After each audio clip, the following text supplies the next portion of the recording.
Hi, my name is Nick, and today I thought I would do something a little fun, and that is rank Christopher Nolan movies. Because in actuality, I actually enjoy a lot of them. This is with the caveat that I have not seen Insomnia, but I will try to soon. But so this will be 11 movies. Today I watched Following and I watched Oppenheimer, so I'm ready to go. I think I'll just list them all off in order, and then I can just discuss where there might be pain points because I don't really want to talk about all of them. Okay, so number 11 is Following. Number 10 is The Dark Knight Rises. Number 9 is Memento. Number 8 is Dunkirk. Number 7 is Batman Begins. Number 6 is The Prestige. Number 5 is Tenet. Number 4 is Oppenheimer. Number 3 is Inception. Number 2 is Interstellar. And number 1 is The Dark Knight. Starting off, I kind of have some challenges ranking the Batman movies just because I think the second one is just a masterpiece. Like, it's honestly one of my favorite movies of all time, so it's very hard for me to put it below any of the other ones. I feel like as far as Nolan movies go, the plot to me makes the most sense. It's like the most coherent. I think Nolan does a great job of like bouncing around, doing a bunch of different timelines at once, and this sort of like playing with time, like going forwards and backwards like he does with Tenet. And so, I always have hard times placing it, but I think The Dark Knight is just such a perfectly woven movie. I really, really enjoy Batman Begins. I think Liam Neeson's performance is great. I love him. I love Christian Bale's performance as well. I feel like it really builds the atmosphere of Batman. But also, I think as a standalone, it's really interesting. I think the second one as a standalone is really fascinating because it's near perfect as a standalone. It's like the Batman Begins is just like that little sauce at the top to make it even better. Considering the third one, I have so many qualms with the third one. I like Bane. I like Tom Hardy's performance as Bane, but there's just something missing in it. I don't know what it is. It kind of reminds me a lot of Following in a lot of ways. Like, it feels like there's something there, but isn't there. It's funny because moving back onto the list, I think Christopher Nolan makes such good movies that honestly, I really enjoy Dunkirk. I usually don't like war movies at all, but I really, really enjoy Dunkirk. And I have it all the way at the bottom of my list because I just feel like Christopher Nolan, to me, makes such good movies. But it's hard for me to rank Dunkirk over, Batman Begins or Tenet or any of the other ones. Like, Interstellar, I think, is really good, too. I think the reason Interstellar is my number 2 and not my number 1 is just kind of the black hole thing. I feel like it's too tidy at the end there. I do really like the concept that Matthew McConaughey was, the ghost for Murphy, Jessica Chastain's character.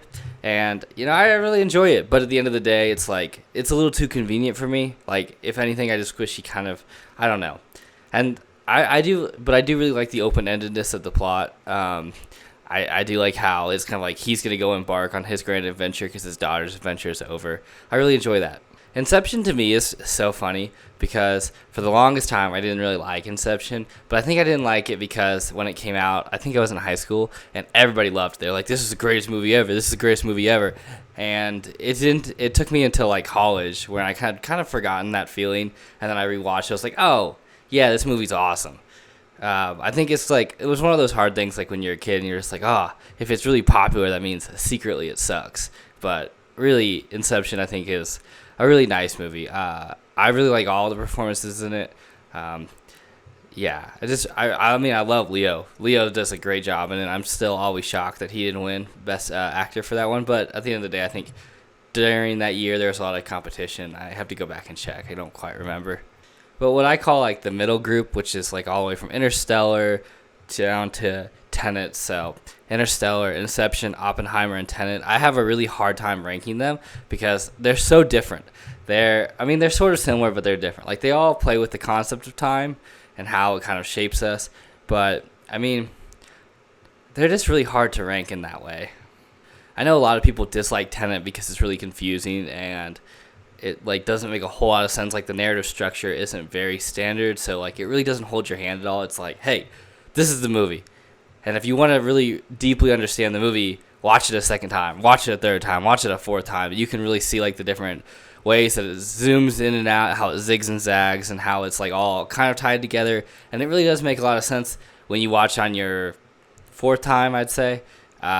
which is why I like it, because it's a movie that I can sit with. I really think about all the time. Like, I still watch YouTube videos now. That's like, oh, this is like the random thing in Tenet that was super cool. I really like how going back you can kind of see it in like a more full scale scope. And I just really like Robert Pattinson, so I loved his performance in it. I think it's so good. I love John David Washington as the protagonist. I can't think of a much better person for it than him, but I just really like him. I just think it's such a great movie. And I think because it has so many different aspects of it, you can like really rewatch it. Like the rewatchability for me is super high, and it's such a cool movie to watch. Now, Oppenheimer is interesting too, because I think the performances and the acting is just so good. It's really difficult for me to like put that in its own like space, because you're like, oh man, narratively this thing is awesome. I love the back and forth. Robert Downey Jr. and it is absolutely amazing. There's just so many pieces of it where it's so cool and so interesting. I just love like the conflicts it puts the audience in too, because you really feel what Oppenheimer felt like, how he was like doing his thing or like trying to have actions, and then I think there's like enough twists in the last third to make it like compelling to keep watching, because when they get the bomb to go off, you're like, oh, okay, this is it, I'm done. I can kind of tap out. I can wait for the movie to be over to wrap up like a normal biopic, but instead it like really does a good job of like re-hooking you and being like, hey, there's actually this bigger thing that's going on.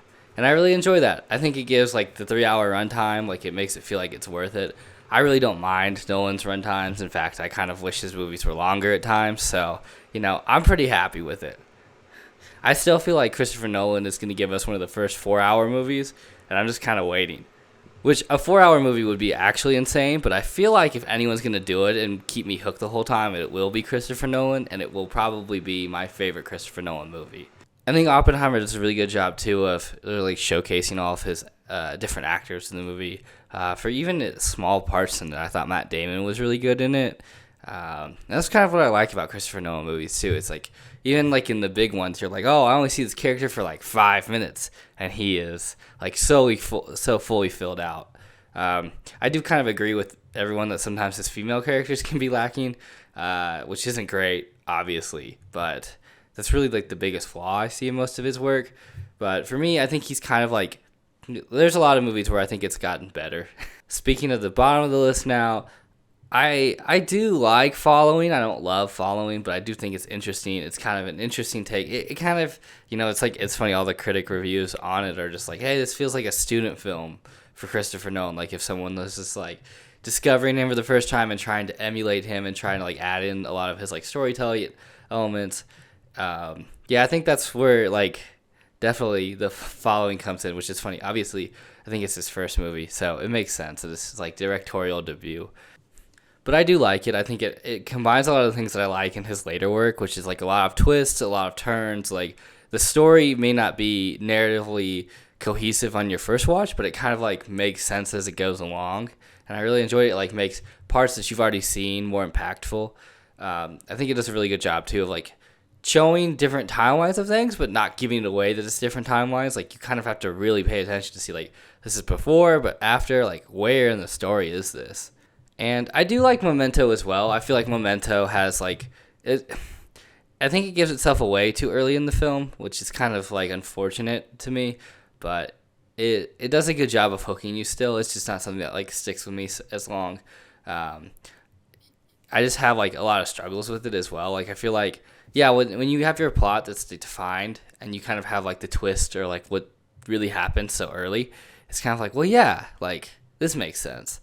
And that's why I don't like Memento as much. But I really do like the idea that, like the way that it flows. It starts at one point and then stops and then goes back and then starts to where you started.